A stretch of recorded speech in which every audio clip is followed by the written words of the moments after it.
Hi guys, it's Emily from Novel Novels and welcome to today's video. This is my February TBR. Yes, it's the shortest month of the year. So have I been sensible and had less books? The answer is no. I've got 1, 2, 3, 4, 5, 6, 7, 8, 9, 10, 11, 12, 13, 14, 15, 16, 17, and then the TBR jar, 18 books. That's not too bad. That's kind of sensible, kind of not too big. A few of them are a bit shorter. You know me. Let's see what they're doing. It's good. But it is the month of love. It's Valentine's Day in February. So, in honour of Valentine's Day, I have gone on a pink book binge. I got some pink books. And I don't care. I don't care. I've also, be honest with you, I've not got a thriller because I read 2 kind of mystery thrillers. Although I have got a mystery, kind of, I think. But I haven't really got a thriller in this month, so I am going to be a bit more gentle on myself.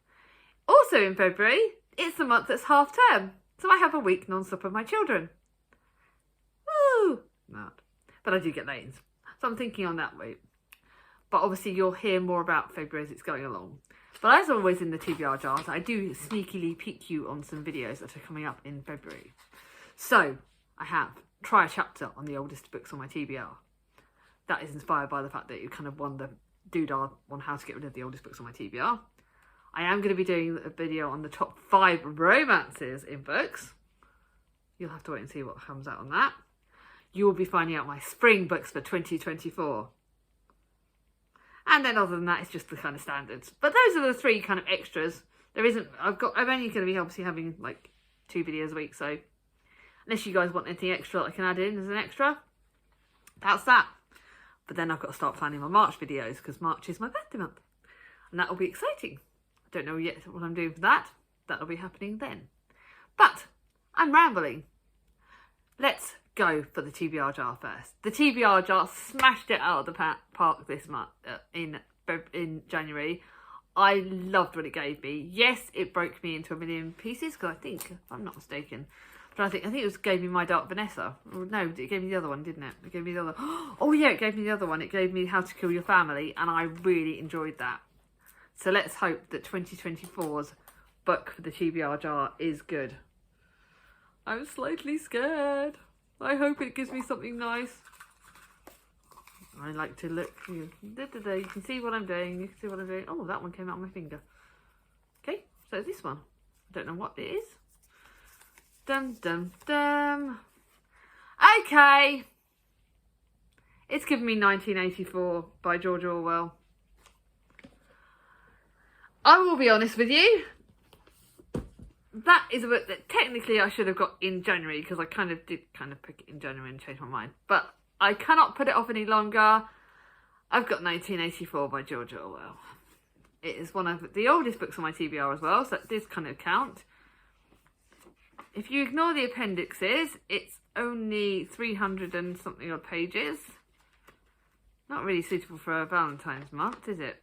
342 pages. But it was on my bookish poster that Charlie gave me ages ago.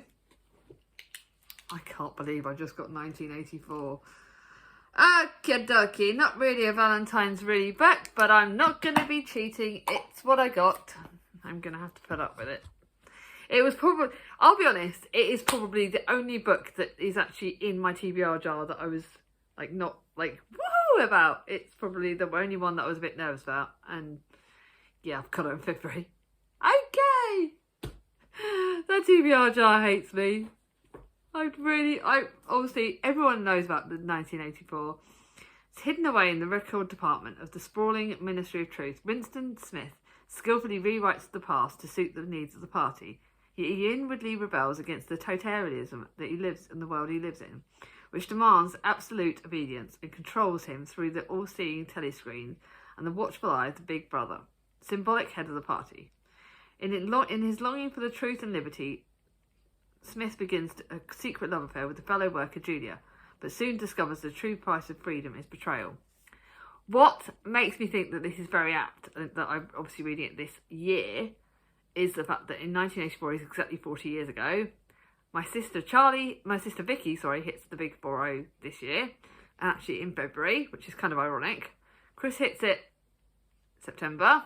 I know some of the fellow booktubers, you know who you are, hitting it this year, and it's exactly 5 years after my birthday. So I am intrigued how this goes. Let's see. But I'm also slightly cacking myself. Then probably one of the biggest books on my TBR, but a book that I am desperate for. Oh my God.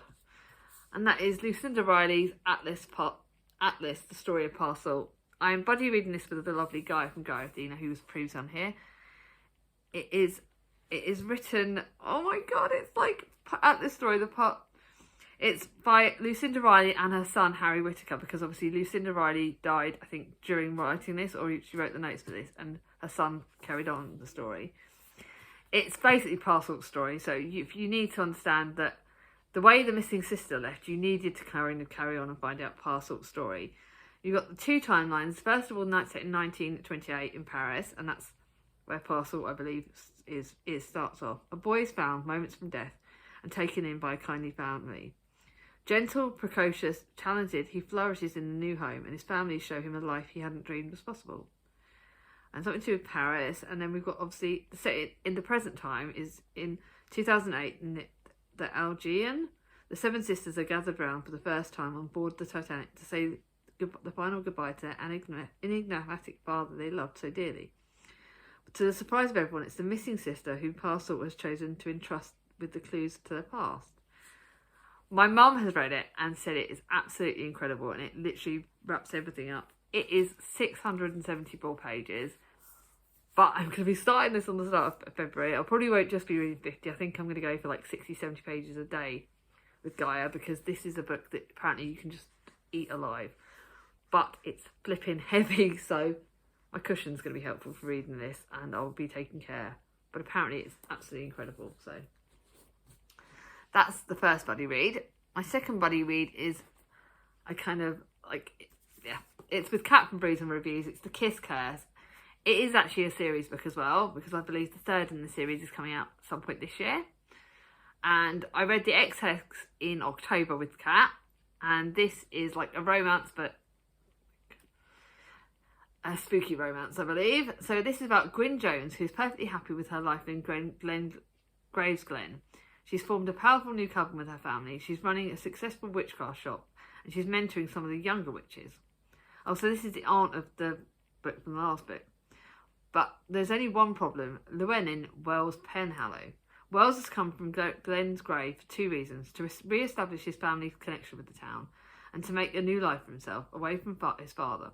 But when he opens his own magic shop, he quickly learns that going up against Gwyn will not be easy, especially after an accidental magic-inspired, very hot kiss. I love The Kiss Curse, the XX, sorry. So this looks so much fun. I cannot wait to read it. This is on the opposite side, it's very short. So this will be read probably, it's like 300 pages. This is probably read in the latter half of the month. And I checked the Cat anyway, but this is my romance that I'm super, super excited about. Next to a book that, it wasn't on my list of classics to reread, but Sarah from Sarah MJ Reads sent me a message, and her and Danny from Spinelli Speaks and a few other people are reading this in February, and they want to reach out and wanted to see if I would join them on Boxer. So it's a reread. It's only 207 pages, so it's I don't know how they're going to be reading it. It's by Persuasion by Jane Austen, which I hated the first time I read it, loved it the second time. Will I love it the third time? And this was so good. It's about Captain Wentworth and Anne Elliot, and it's like an underdog. And I know Persuasion is one of Bernard from Bernard's British Adventures' favourite ever books, and I'm looking forward to rereading it. Don't know how much I'll keep up with the group and what I would do with the group, because I am issuing a lot of self-care at the moment. But it's a classic to reread. It wasn't on my list, but it will, and it's Jane Austen. It might just give me that classic feel that I needed. And now I've got the modern classic of 1984, which is completely different. 2 classics for that. That's not too bad.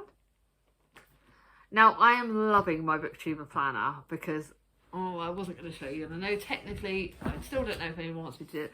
But this friend's planner is really helping me because I've now structured out my whole year with my reading.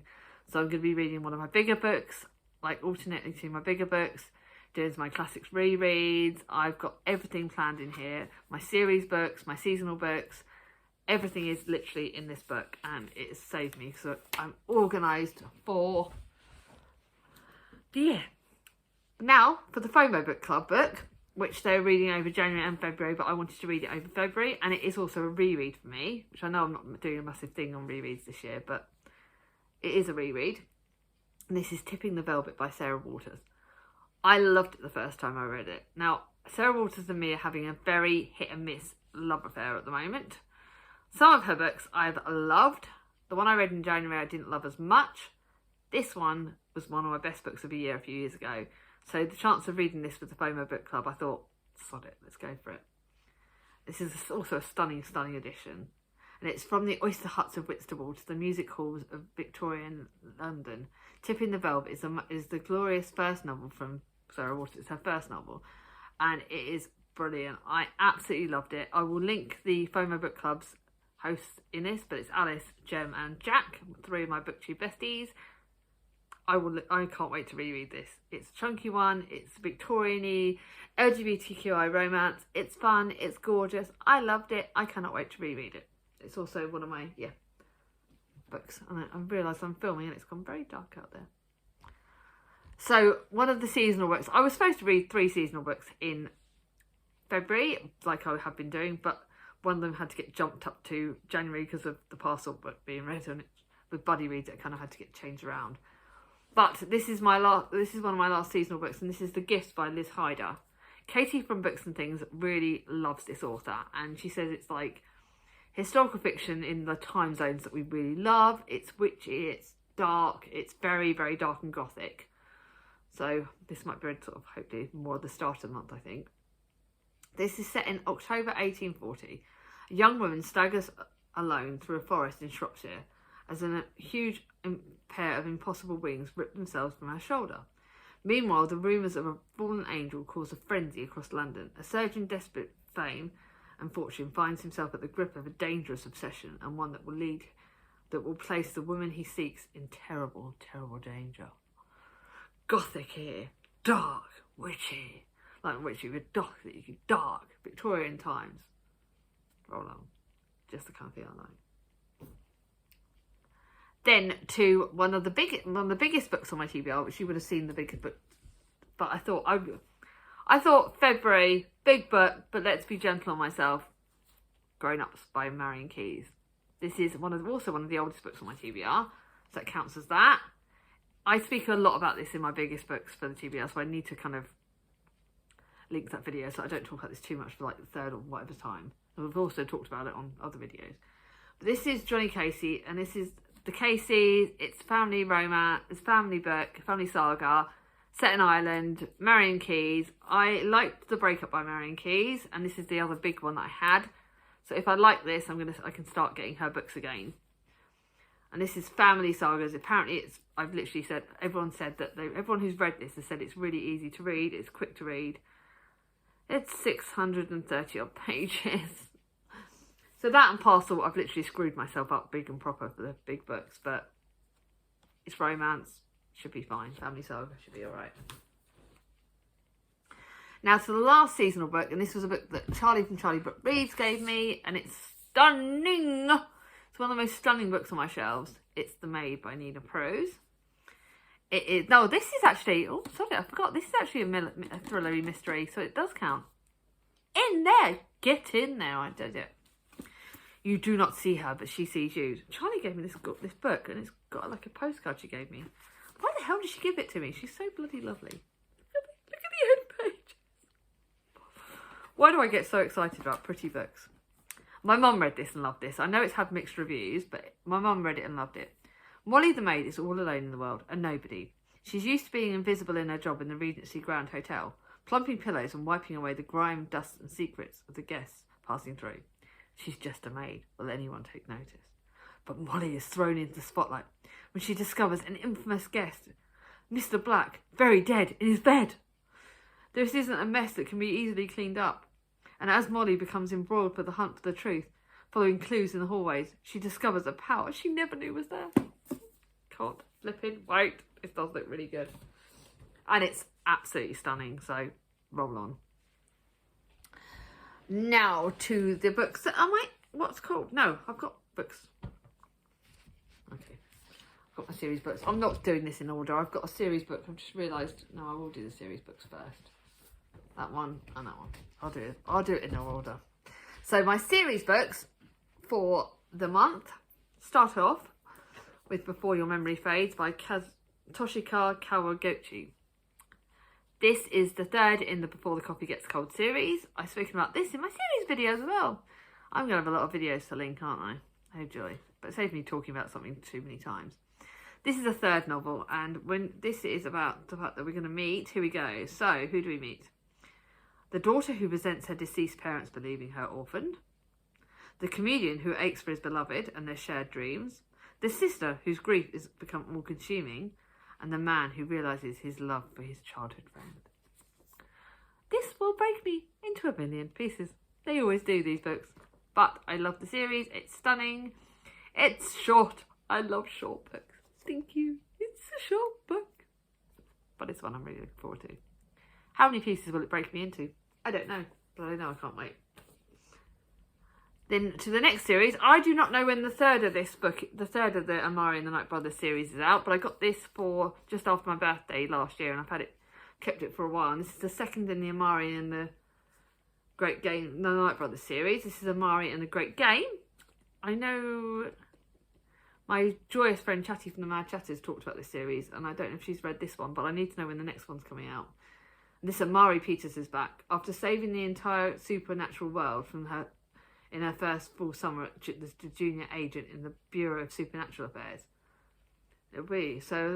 But a familiar enemy has returned to seize power, and the supernatural world is quickly becoming divided. There is only one way to settle things, the Great Game.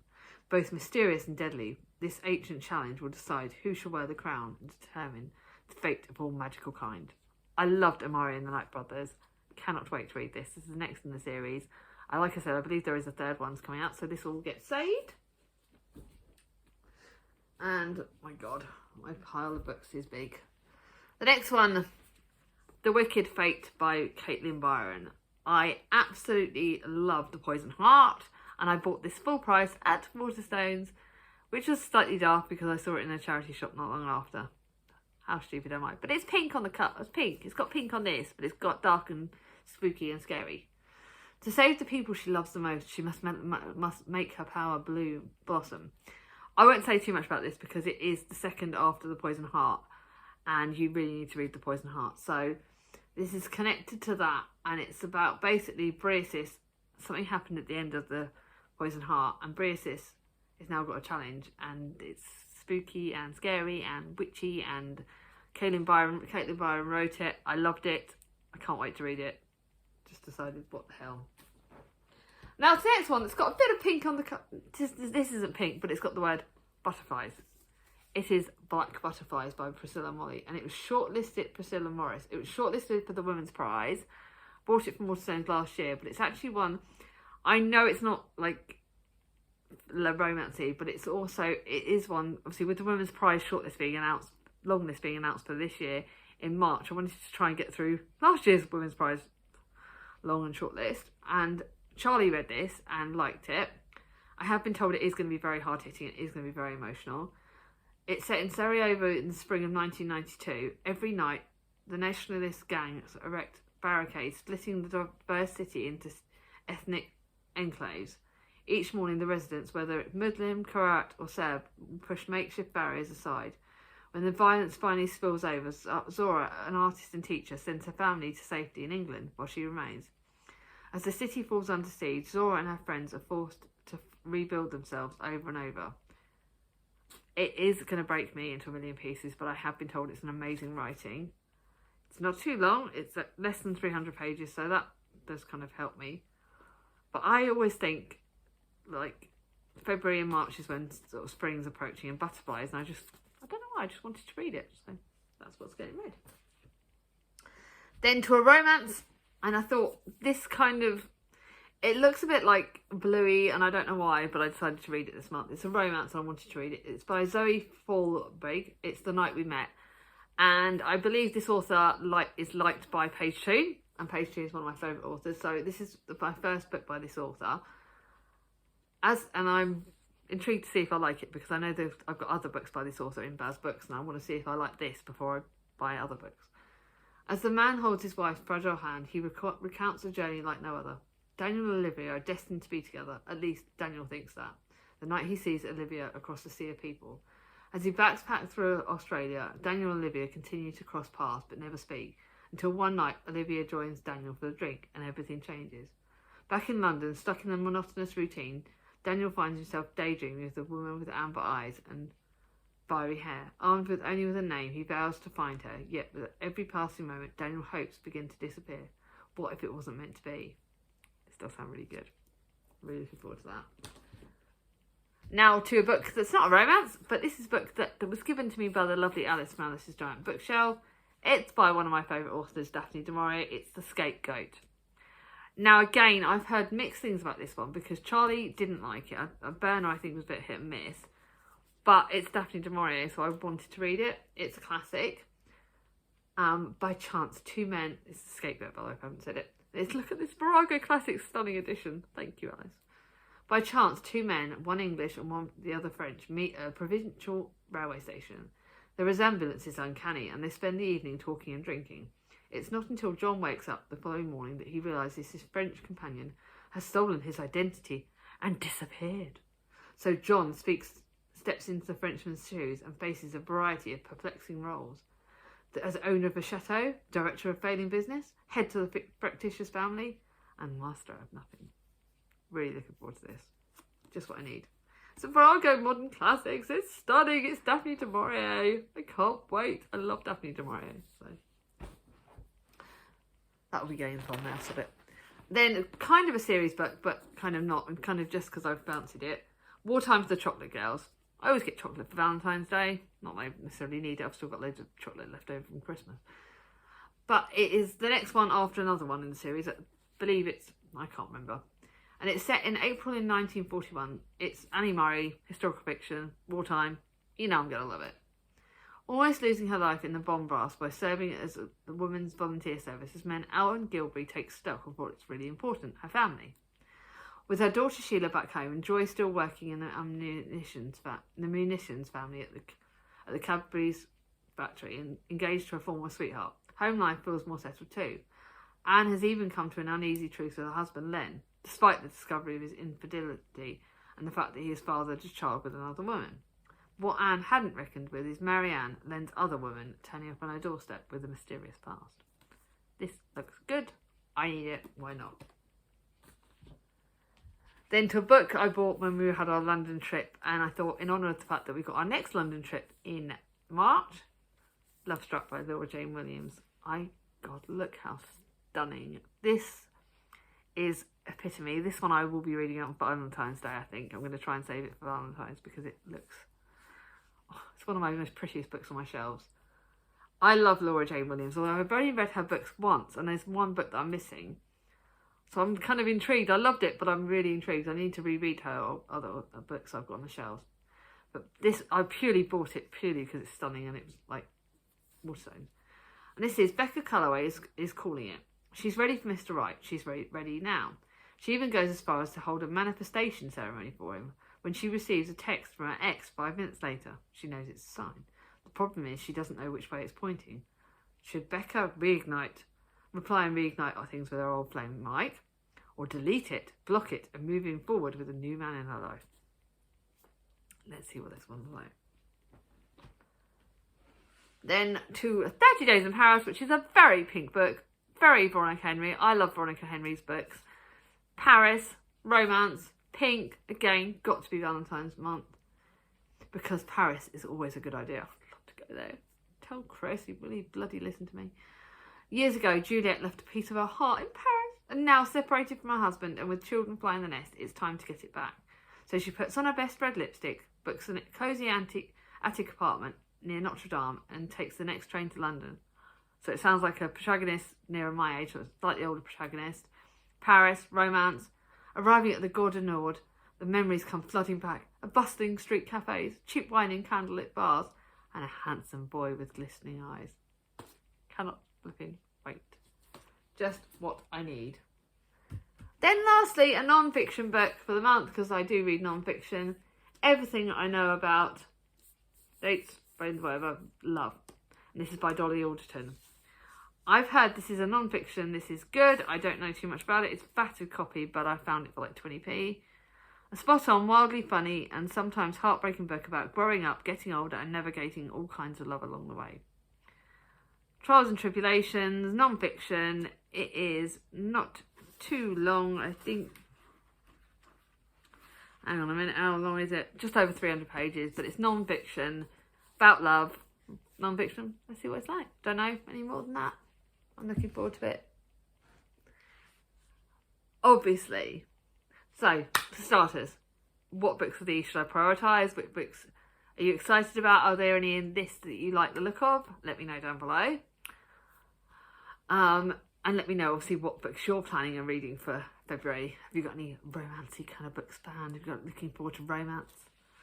Romance can be found in any different way, so I love it. Obviously, because it's Valentine's Day, if you got to the end of this video, do any of the pink hearts, because it's pink, it's romance, go pink. I love pink. Never thought I'd ever hear myself say that. I was not a pink person, trust me. I was not. I love pink. So yeah, if you got to the end of the video, pink heart, anything pink, go for it. If you like this video, give it a thumbs up. If you're new to my channel and not subscribed yet, ring my ding-a-ling, and I'll see you all soon. Bye bye.